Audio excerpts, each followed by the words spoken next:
Жилсмены предлагают разрешить продажу и покупку внутренних человеческих органов в Казахстане. По словам ряда депутатов, это решит проблему незаконной трансплантации и существенно сократит количество граждан, ожидающих спасительной пересадки. Сейчас ее ждут почти 4000 казахстанцев, 90 из них дети. По данным мажилисменов, самый востребованный орган – это почка. В прошлом году, не дождавшись подходящих доноров, скончались 320 человек, и каждый год их становится больше. Поэтому депутаты предлагают узаконить в том числе и прижизненную продажу внутренних органов. В республике работают 6 центров, где делают пересадку не только почек, но и печени, сердца, легких и поджелудочной железы. Но операции они проводят мало. Это вызывает стагнацию отрасли и спрос на трансплантационный туризм. Напомню, сейчас пожертвовать орган умершего человека, нуждающемуся, можно только с согласия его родственников и только бесплатно.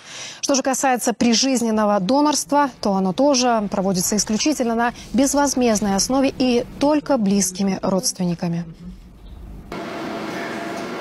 Нередко родственники не соответствуют совместимости. В Казахстане тоже можно встретить объявление о продаже органов. Но все это на нелегальном рынке. Чужой человек готов, но закон не разрешает.